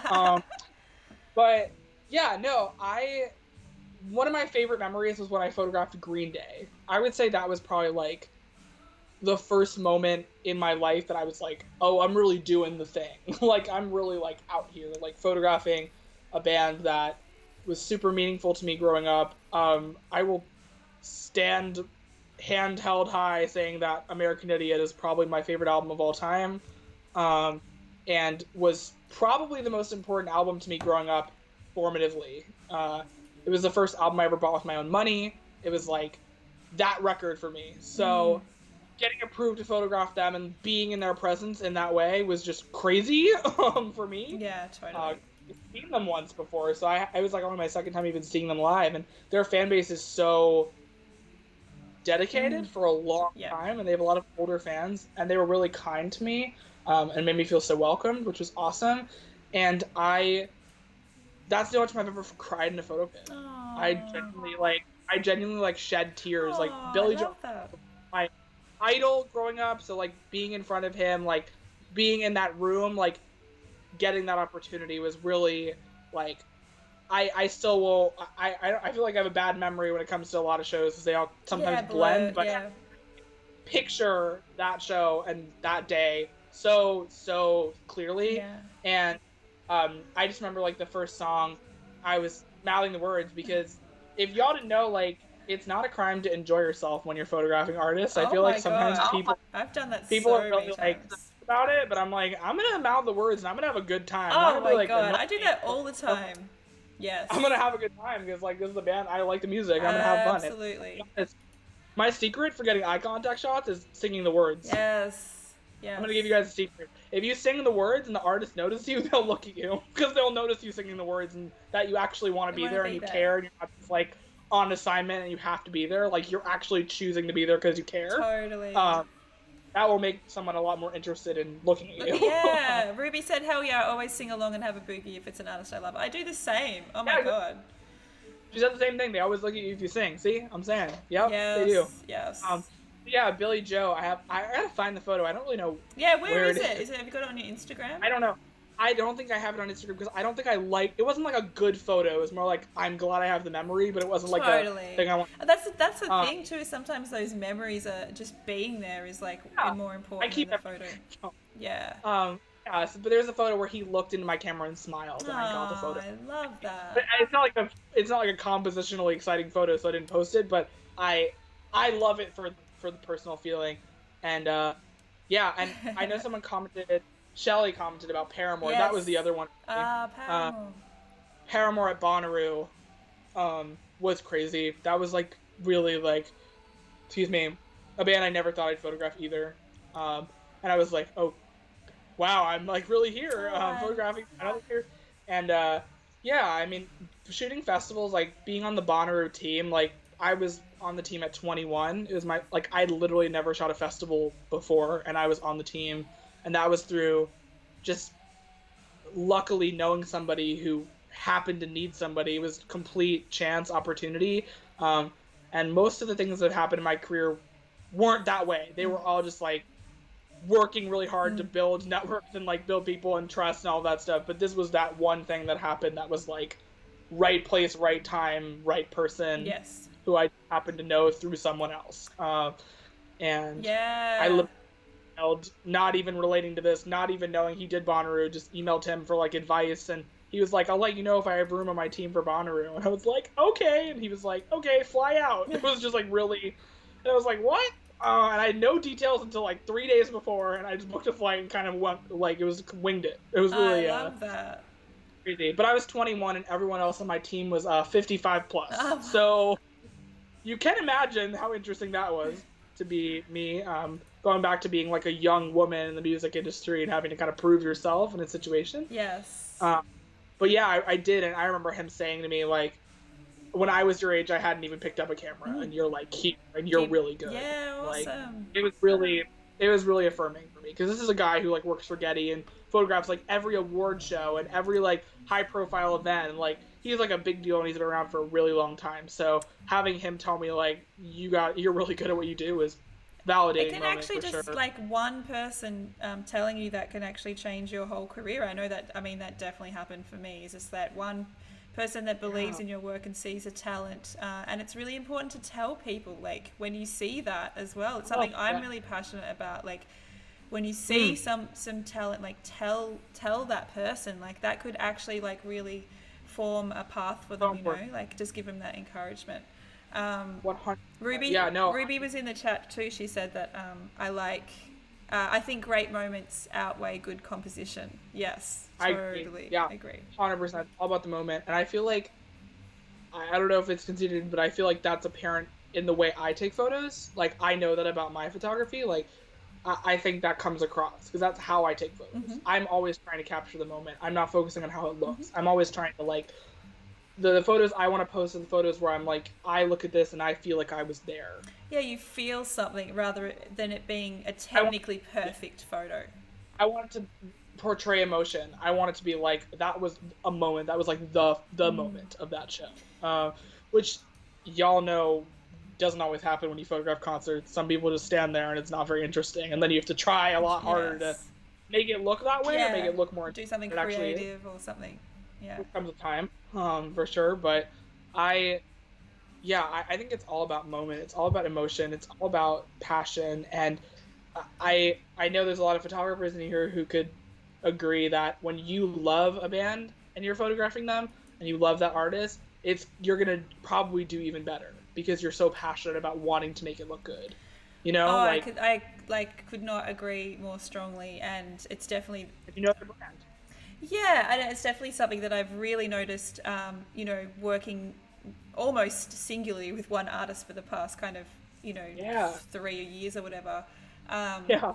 you not only form such beautiful relationships with the people, but you believe in them as artists and want to make them look, the best possible. Like every single show, I just never get bored of shooting that show. It doesn't matter how many times I've seen it or whatever. It's just like I'm so passionate about what we're doing as a team and Rule as an artist, and it really does make a difference, to have that connection and really want to love what you're shooting. Yeah. Yeah. 100%. I really want to touch on, I guess, what's happening at the moment and how you're feeling about that, and because I think we need to talk about how it's a really, really shitty time for us. And not letting each other fall into holes, I think, is really important. How are you finding this whole COVID mess that is just, I guess, being very prohibitive of us doing what we love? Yeah, I feel like how I feel about it changes weekly. I feel like I go through phases where I'm like really positive and I'm like, yeah, like it sucks right now, but like things will come back and it'll get better. And then I'll have weeks where I'm just like really depressed. I'm like, I just want to work and I just feel really miserable. And I'm like, when am I going to be able to do my job? And I try when I can and I'm in the headspace to be positive and be like, okay, like obviously the situation sucks, but we're kind of all experiencing it together. And as long as we all stick it out and we understand that it'll come back at one point, it'll be safe again, and we'll be able to do it again. I try. I feel like the only way I'm able to really be positive about it is by telling myself that, like, when it does come back, all of the petty things I cared about before, I won't anymore. Like, I feel like photographer drama and like little things that I would care about, or just like complaining because I had 15 shows in a row or whatever and I was tired and I didn't want to be like, I'll just never have that attitude about it ever again. Like, I will never go to a show and be like, man, I don't feel like being here. Like, I could be at home sleeping or eating a snack or whatever. Like, I will never be that person again. Like, I will never take it for granted because not to sound morbid, but with the exception of like getting very ill, knock on wood, which I have not, or straight up not being able to do my job anymore, this is the only situation that I will ever be in that will show me what it is like to literally not be able to do what I do. Like, literally have it taken away from me without my health being seriously at risk. Like I said, knock on wood. Okay? So, like, I will never take the silly things I took for granted ever again. I will never go to a show and complain about little things or care about petty drama or worry about anybody thinks or care about at all. I will just be so happy to be in the room and be able to do my job, and that is all I will focus on. I just feel like I will be going back into my career, which I'm lucky enough that I hopefully know will be there, because I've worked to a place where I know I'll probably have work when it comes back, which is a privilege. But I know that when I am at work again, when I am at shows, I will never take it for granted again. I will literally never complain ever again. I will have a whole new lease on my job. Like, I really will. And that's what's getting me through, like, knowing that I'll just be so happy to do my job when it comes back, that I feel like I don't want to say I'm glad this happened, because boy am I not. I would have had a very successful year had it not happened, but I'm glad mentally that, like, I recognize the toxic things that were holding me back in my own life and my own career, and I know now, going through this, I won't ever let them bother me again. Awesome. So I am glad that I came to that realization. Oh, that's awesome. Shelley said I nearly cried at my first local show. I think overwhelming but amazing. I can like Oh my god, yeah. Um, I probably will. I will literally so shed I tears in definitely would. the I feel very I much. just find it I feel very much the same way in terms of the riding the wave and the up and down, and mostly I've been really, really positive. I had a really shitty week last week. I think there was a bunch of stuff. I think Melbourne. We had a big spike in Melbourne, so it looks like we're going to have some pretty decent kind of lockdown vibes here again, and also our biggest airline laid off 6,000 employees, and that really Qantas laid off 6,000 people, so that I think more than anything really threw me, because I was like, I don't know why it was that specific company. I guess it's such an Australian icon. You just feel like it's always going to be there, and it's still there, but they've just laid off so many people, and they were saying we just don't think we're going to have anywhere near the flights until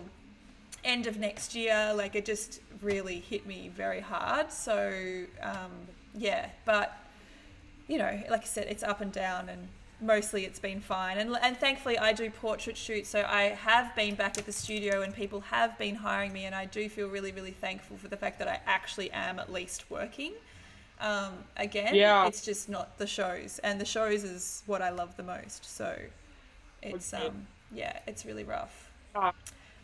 Studio, I think New York, we've been lucky that, I mean, not lucky, but our government took it pretty seriously, so our case numbers are really down. Don't get me wrong, there are still people who are being stupid and not wearing masks and not doing the stuff that they should be doing, but for the most part, people are understanding that they need to care about others and distance and wear masks and not go to the bar and whatever. Yes. But because of that, like, we've been able to start kind of opening up, and we don't have to close back down because we took the time to really take this seriously and like not leave our houses. And because of that, the photo studios are beginning to open with like stricter policies of how many people can be there and stuff. But I am hoping, I have a couple calls this week, I'm hoping I can kind of pivot myself to doing promos and stuff like that. Like, I don't have a lot of studio experience, but I have nothing else to do but figure it out right now. Totally. So I'm gonna figure it out, because it's like not even a money thing. It's just about wanting to be creative and wanting to work so badly. I think it's the perfect time to just throw yourself in the studio and just like figure it out. Like, I basically dedicated a whole year to do that, basically just saying, okay, this year, which was 2015, I'm going to learn how to use the studio, and I just became obsessed with it. So it's what I was doing before all of this craziness. That's what I was planning on doing this year, but life has a funny way of throwing curveballs at you when you least expect it. But I do feel like, above anything else, there is a little bit of solidarity in that we're all experiencing this and no one is immune to it. Yes. And I feel like everyone in this industry, regardless of level or how successful you are, is all going through this together. And I think that brought us a sense of unity and brought us together in a way that I feel like nothing else really could, and put us all on the same plane. So I feel like there's been a respect gained mutually in this industry, that, especially between photographers, that I feel like maybe wouldn't have happened if this didn't happen. Like, having all these streams where we can all connect with each other and talk about these things and feel like we all are on the same level and we all understand each other, having that experience and having that talk, I think is really important. And like, as weird as this time has been, and as much as nobody wants to be in the situation we're in, like, obviously I don't want people to die or be sick, and no one wants to be stuck in their house, and like, this isn't a pleasant situation, but I don't regret like being able to do this photo collective and dedicating all my energy to it, or being able to do the stream that I do with Beth and dedicating all of my energy to that, and just like having a positive outlet, like even your stream, like having something like this where we can come and kind of be a community and talk to each other, but also like hold space for each other's emotions and be able to be there for each other and have someone to lean on and check in is super important. Like, having that space is really amazing, because we really want to, we can be there for each other. Totally. I feel like above anything else, like we all work in this crazy industry where we all do the same thing, and we are lucky enough to be a part of it, be a part of music, Yeah, which is totally. universal and brings us all together. And I feel like in times of need, like we rely on that same music, we rely on that unity that we spend years building. And I'm lucky enough that some of my best friends and community around me are people I met through doing this. And I've met so many more amazing people doing this stream and um, having the experiences I've had. And like, obviously, the situation is not ideal, but I wouldn't trade what I've made of it. And I feel like the only thing I can do is decide how I'm going to handle it and the attitude I'm going to have towards it. That's So, that leads me really nicely into your Twitch channel, which is yeah. I want to talk about that. I'm actually just finding the channel so I can pop it in the chat. But do you want to talk about you guys started this, you and Beth started this a little while ago. Beth is still here. Ah, I didn't even cool, she's Beth. still here. Okay. Actually, Beth, you're probably going to be quicker at finding the channel. If you pop it in the chat, I've mentioned it many times, and I also have now auto-hosted every time you go live, I auto-host you, so people can just come. I need to do that for you. There we go. Thanks, Beth. Thank you so much. Yeah, it's really easy. I auto-host a bunch of people now, just other photographers and stuff as well. There's probably about 7 people. So if my channel is not live, then there's someone else on it. So I think it's a good way of kind of sharing the love in the community. Yeah, it's great, and I think like that really plays really well into what we're doing. I feel like sharing the love in the community is a really good way to describe what Beth and I do. It just started like Beth knows how much I love her. Like, I feel like it's been such a great partnership from the beginning because both of us are the type of people that like want to do everything we can with the success and luck we've had in this industry to give back and create that space for others and be those people that people can come to and ask advice and feel comfortable talking to and create a community where we're all like in this together, Yes. which is kind of what I was saying earlier. Like, and it really has been so rewarding.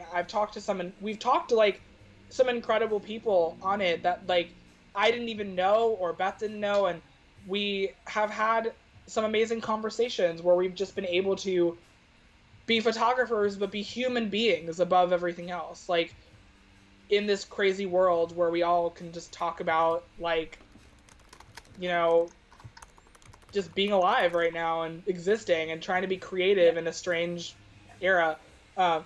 Yeah, what you were saying is I need to catch up is we've been kind of on a hiatus for like a month. That's okay. You know, and that was coupled with us both being busy. Like the photo collective has honestly taken a lot of my time, and Beth has a lot of stuff going on, and also just like the state of America. Yes. Like they were just more important voices that needed to be amplified, and we didn't want to be taking up space in a situation that like where we could be using our platforms to amplify Black voices. So that's what we were trying to do in that situation. And even when we do come back, we want to use our platform for that purpose as well. So we're working on figuring it out. Hopefully next week we'll be streaming because we miss it very much. Both of us miss it very much. But yeah, I mean, like I said, the whole purpose is just like being those people that give people that place. Because I feel like we often in this industry have this conversation where like some photographers or certain people don't want to give people help or don't want to like create or don't want to treat you like you're an equal or whatever like negativity you see online, like which I don't even like want to get into. But the point is like we are in a position, especially right now, to use our platforms to be supportive of each other, and if we can do that even just a little, even for a couple of hours, like that's the person I want to be. That's always the person I've wanted to be in the industry, you know. So Beth has just gifted a sub to Paige. That's so lovely. And shared some emotes. You're the best, Beth. Oh my god, thank you. It's funny because like I'm also logged into Realm, so like it's acting like I did it too. That's why I was very confused. Essentially you both did it, so we're both in the account, so I was like, what just happened? Thank you to both of you. That's so awesome. And now, Paige, you can use all of the emotes as well, which is super cool. That's lovely. That's great. Yay, If there's Beth. any last questions for Maggie, yeah, pop them in the chat now. If anyone has any last little things for her. But I'm really excited to. I really have loved to hear that you're wanting to do more portraits. Like I do feel like your portrait work is really strong, and for me personally, that's really where like that stuff has become the really really consistent work, you know, in between obviously still doing shows, but it you know, you can be doing so much more during the day, I guess, and then shooting shows at night and stuff, and I so see that as a good direction for you. Thanks. I was definitely doing a lot more of that, like kind of right before this all went down. That was definitely like a direction I was seeing myself, because kind of like I've been doing, like I said, concert photography for like 7+ years now, and I kind of got to kind of a plateau where I was like, all right, this is great, and I love doing this, but like I need to do something more where I'm really challenging myself again, because I feel like I got to a point where I was like comfortable. Yes. I don't like being comfortable. I like to always feel like I'm challenging myself and learning something. I feel like being comfortable is like my worst fear. Like I don't ever want to feel like I'm not doing something where I could be like growing or challenging myself. So that's why I started doing the portraits more. I was like, okay, I want to do more creative direction. I want to do more studio stuff. I want to really be like working with people on a level where I feel like I'm contributing something. And that is what the next year for me, I feel like, looks like, is more of that kind of building relationship and creating that, because I have the time. And it also feeds really nicely into the live music stuff, I've noticed, because when you have those relationships with artists and they end up hiring you for their concerts anyway, so like it doubly feeds into. I'm just going back to your portfolio, looking at your portrait work. If you have questions about any of it, let me know. The portraits that you did with Youngblood were some of my favorite that you've ever done. So cool. Yeah, really cool. That was a funny story, because so he's on Interscope, obviously I work with them, and I was one of the people I work with is based in New York, so I see him at every show, and he's kind of like my on-site, and we were just having a conversation about Youngblood, and he was like, out of the blue, just was like, hey, want to do portraits with him? And I'm like, yeah, sure, I want to do portraits with him. And he was like, okay, be right back, and just like walked backstage and came back 30 seconds later, and he's like, okay, we'll do it like 10 minutes before he goes on. And I'm like, what just happened? Oh my god, I love that. And it was I honestly think I was with him for a total of 45 seconds. Yeah, I mean, that's a pretty common story when you have those particular opportunities. You literally have like a minute. I've so many of those experiences where it's like, yeah, you get to shoot this person, and you know, they might say you have 10 minutes or something, but then you get like 1 minute.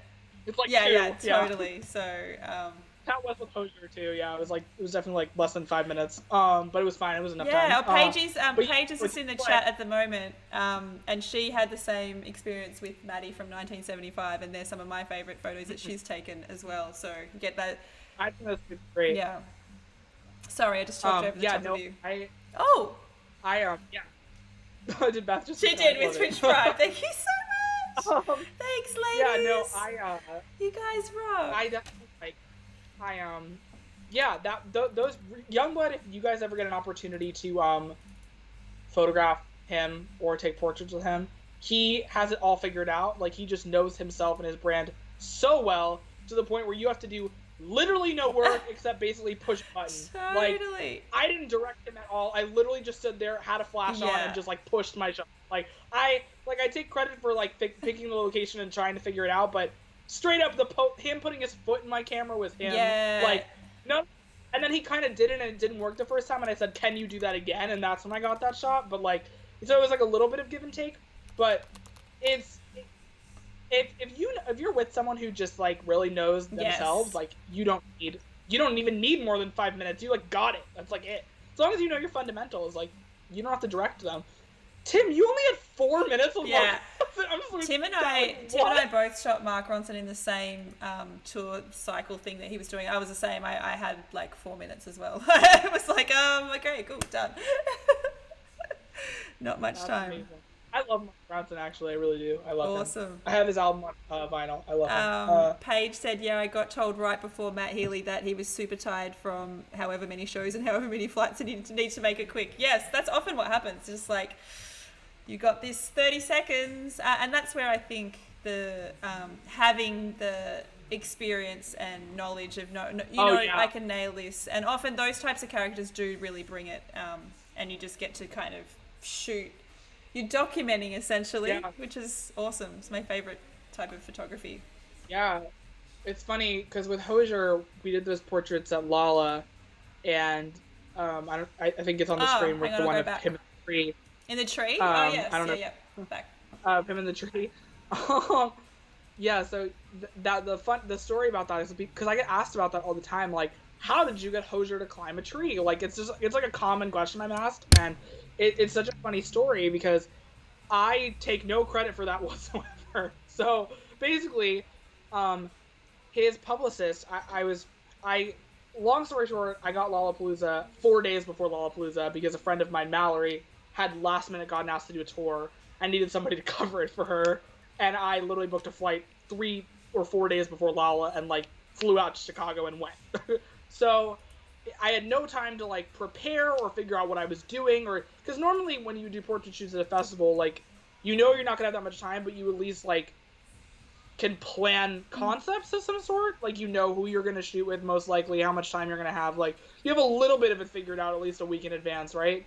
But I had never been to the festival. I didn't know what the situation was going to be, how big the press area was going to be, where I photo. I literally had no idea. I was going in totally blind. But she kind of forwarded me all the emails she was pitched for the portraits, and they got email, and Hosier got pitched to me, and I was like, what? Why does this man even want to do press? Like, Hosier's like a huge artist. He was playing main stage, like, almost headlining slot. Like, I don't know why. He was literally at press for an hour and a half. I think he did portraits with every photographer at press.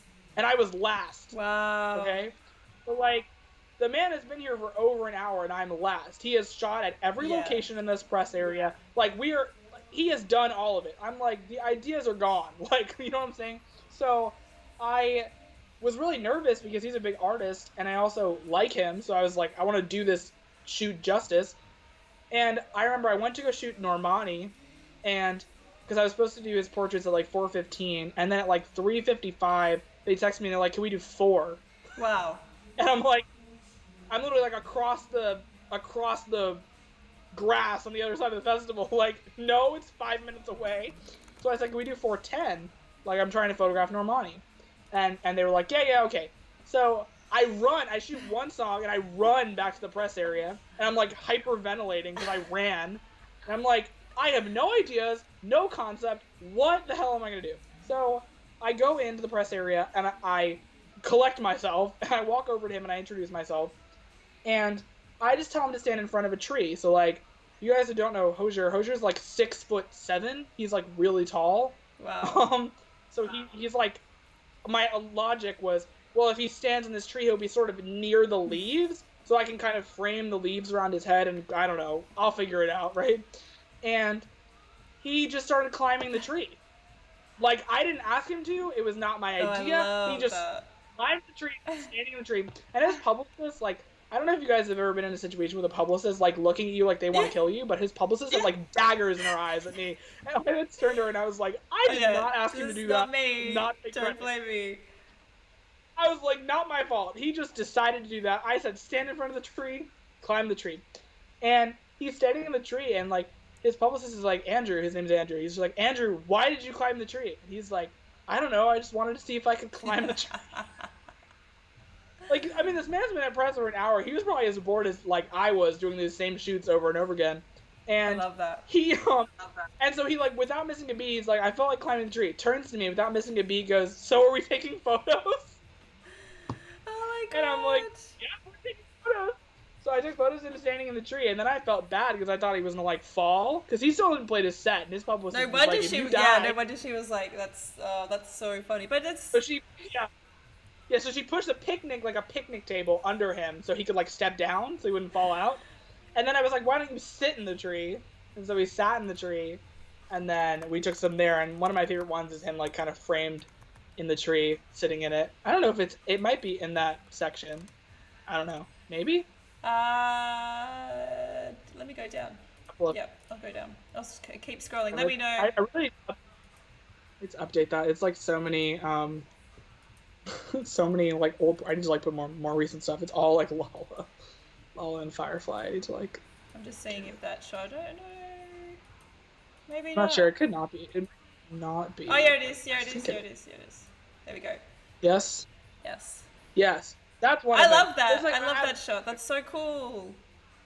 There's one with the sunglasses on that I really like too. It's like not in there, but it was really like, and the whole thing lasted I think like 4 minutes. So that I know it was like a really long story for like probably not that exciting of a payoff, but it was just so chaotic. Like festivals are so chaotic. So like I was so stressed out. I was really nervous I wouldn't be able to figure it out, but I had to like walk into that situation, pretend like I knew exactly what I was doing, and like figure it out. And that was just like a right place, right time kind of situation where he just like wanted to do something fun because he was sick of being there too, and we were just like, it just like really worked out. And then that became like the talk of the press area for days. They were like, how did you get Hosier to climb in a tree? And I was like, I don't even know. Like, I think I started just taking credit because I was so sick of being asked. I was like, yeah, I got him to climb in a tree. Okay, whatever. Like, I just don't want to like explain the story So anymore, funny how the publicist too was like, you know, oh, he's gonna fall. Like sometimes I feel like the people around the artist can wrap them up in cotton wool, but it's like the artists is like can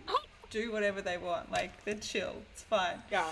I mean, I get it because he had been there for so long, and he had to like, he only had like an hour to the set, and he had to eat, and they just like didn't want him to like get hurt. I understand, but like, I was like, I will not take responsibility for this because it was not my fault. Thank you. It was. They've just popped your Beth just popped your Twitter.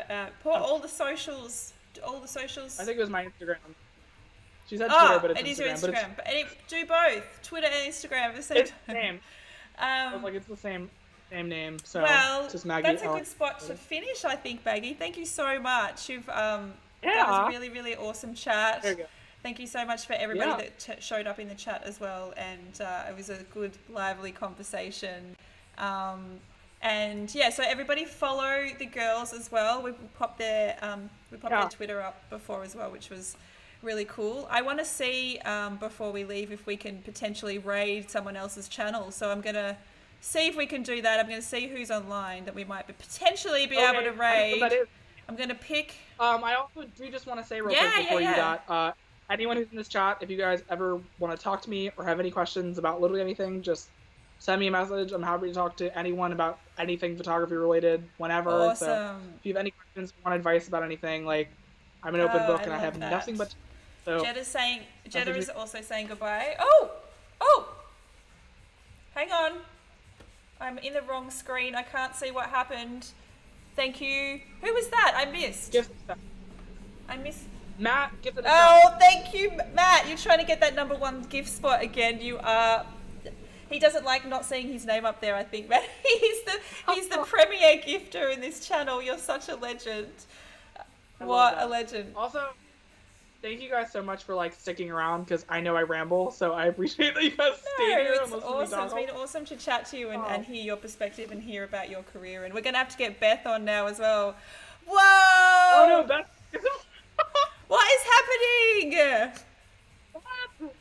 Beth is gifting subs. Oh my God! Is Matt just? Oh no! I think. Hang on. I think Beth just gifted again. It's a gift off. Who's gonna be? This is the best. Oh my God, I love this. So he wants #1. Oh my God, that's so funny. You guys rock. This is awesome. It's awesome too because I always say that gifts are such a double. It's such a double present. It's just like it helps me, but it also helps someone else like enjoy the community by using emotes and all that sort of stuff as well. So it's super cool. You guys rock. Oh my God. I would do it. Uh-oh. Hey, like, I'm not there. Oh my God, Matt. That's why I don't make that much money on this. We're donating our proceeds from last week. So. You're very cute. Thank you. You guys are the best. All right, let's see. There is another streamer at the moment that I wanted to raid, and if guys want to hang around, his name's Joey. I've just found out about him recently. It looks like he's doing a bit of editing. So if people want to keep watching, we're gonna raid his channel. Make sure you say you're from my channel and say what up. How does this work? Okay, so basically what happens is I'm gonna press the start raid button, and everyone that's in this chat will get dumped into the other channel. So if you just say that you're here from my channel, it's a little bit of fun, and it's a way to share love in the community. And you don't have to hang. So not a video, just like the chat. Yeah, just the chat. Like he's gonna be like, no, he definitely won't see you. So, but I'll start the raid now, and anyone that wants to say hi to Joey and hang around, you don't have to hang around, but just say what up. I'm gonna do that now, and everybody say goodbye to Maggie. Thank you so much. Bye. You're the best. Rating in 9 seconds. Everyone's gonna pop over there, and yeah, that's awesome. 4 seconds, 3 seconds. Bye, everybody. Joey, let's go raid now. Okay. Cool, that should be in, I think. Yes. Okay, you're still on my chat. You're still on my Skype, so I'm just going to say hi to Joey. Okay. Do you want me to you're good. You're good. Okay. Oh, press play. Oh, I'm in the wrong chat, I think.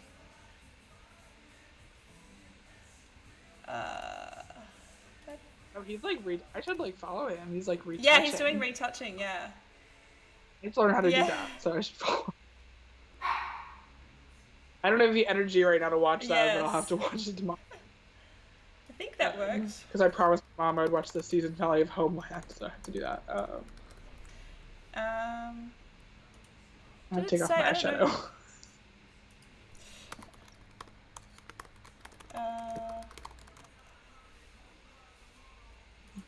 I love this.